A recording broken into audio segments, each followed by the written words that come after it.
This is Pickard Chilton and Associates design.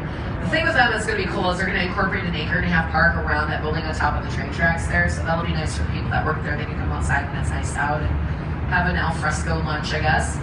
And then after this bridge on the right, we got another new office tower. It's going to be called 150 Riverside. Even though they broke ground before River Point and Wolf Point West, they're not going to be done until 2017.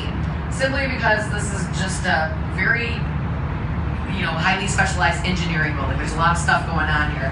If you hadn't noticed, you'll see it after the bridge. The building basically tulips out from the main shaft.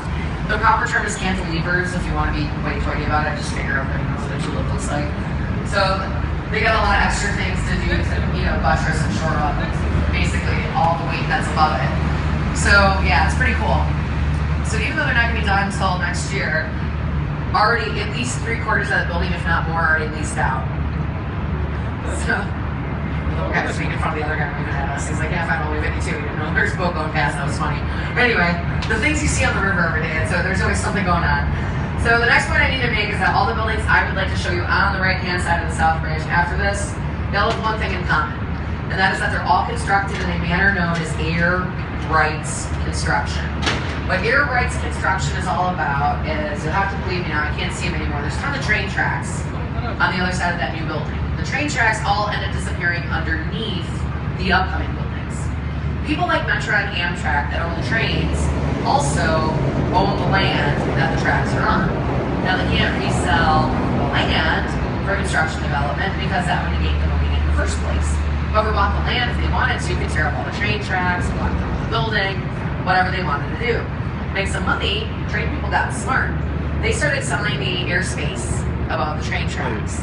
Then what they do is take these big huge pillars called caissons, drive the caissons very deeply into the ground to act like giant stilts.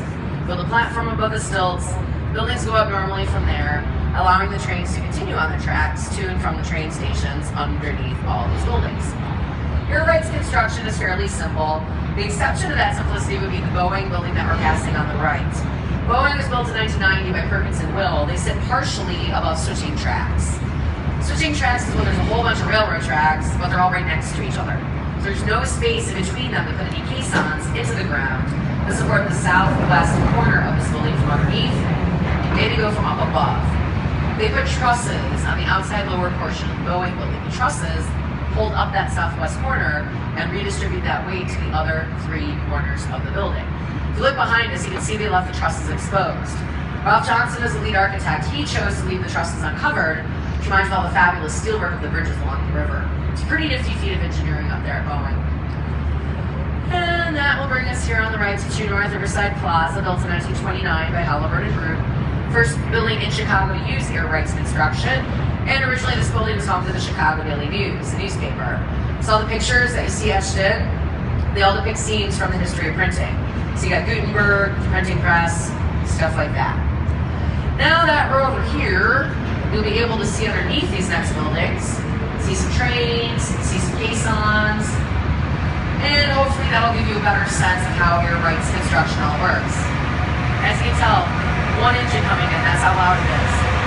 During rush hour, with a bunch of different engines going at once, it's ear-shattering out here. So all of these buildings, they have superb soundproofing so the people inside can concentrate and get their work done. Starting with this first building that we're passing here on the right, and continuing with the next few, these buildings comprise what we call Gateway Center. They have super duper creative names like Gateway's 1, 2, 3, and Steve. Come on, it's 4. First, I can see if you're still paying attention. Good job. Secondly, smiling makes it better for everybody. If you're not getting a good enough look at Gateway number 1, don't worry. Gateways 1 and 2 are identical. Glass and steel 20-story boxes built in 1965 and 67 respectively by Skidmore, Owings & Merrill. These are the epitome of modern architecture. If you want to go home and impress your friends and you found UT architectural lingo, you refer to this style of building as Mies-en. Earlier we talked a little bit about Ludwig Mies van der Rohe in conjunction with the IBM building, he being the father of modern architecture. Even though Mies van der Rohe had nothing to do with the design plans for those buildings, the way that he felt about architectural design was very influential. And Mies's philosophy was pretty simple. What it boils down to is the idea of less is more. meaning the less ornamentation and decorations you put on the outside of the building, the more form and function you're able to afford to put on the inside. You can use the word museum for other things besides architecture. We do it all the time around here to sound fancier than we are. For example, I take a museum approach to my makeup application because I'm going to quote a bunch of people nobody cares. Less is more. So coming up here on the right, we got a little building with giant X's. That's the old commodities exchange. It's a great way to show you how the John Hancock building was constructed, but obviously on a much smaller scale. Because just like John Hancock, both of them were designed by Skidmore, Owings, and Merrill, but neither this building nor Hancock's columns inside holding up the different floors or the ceiling for that matter. So the giant X's on the outside of both buildings, they're not for decoration. They're structural. They're all cross bracings. And the cross bracings are the buildings from the outside. So the outside of the building is all the work, and then on the inside, you get extra square footage because there's no columns. It's pretty ingenious. So gateway number 4, after this bridge on the right, was built in 1983. And gateway 4 is a good example of contextualism. Contextual architecture is when a building takes into consideration its site and its surroundings. So this one has a gentle curve that follows a natural bend in the river. And it uses green tinted glass windows like a lot of other buildings on the river to mimic the natural color of the water. We do dye this river really bright green for St. Patrick's Day. It's not a myth, it happens every year. But the river is naturally this pale shade of green because of the clay bottom and the algae that grows on it. My favorite part when they dye the river green is the seagulls. They float in it for a little bit, fly back up, bright green belly. That's hilarious. Next up on the right, another behemoth of a building. So go underneath the bridge, you can look down the block and see how far down it goes in that direction. This is the old Central Post Office, built in 1932 by Graham, Anderson, Probst, and White. When in operation, it was the largest in the world. We needed that much space because Chicago was once home to a lot of mail-order catalog businesses like Sears and Roebuck. If you're old enough like me and remember we used to get those catalogs in the mail, especially at Christmas, they were huge. That's why they needed 2.7 million square feet of floor space. As the catalog companies started moving out of the city and into the suburbs, we were left with this big, rambling building that became inefficient simply because it was so large. Inefficient is code for they were losing people's mail. So they shut her down in 1996 and built a new one. You might recognize the old post office if you're fans of the Batman movies filmed here.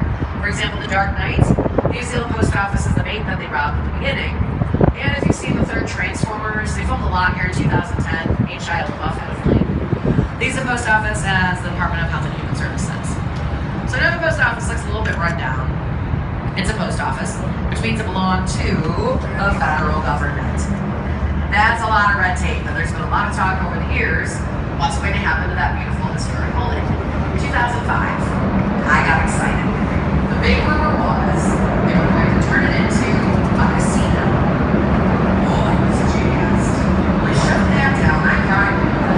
They finally sell it in 2009 to the English developer called Davies for $24.5 million.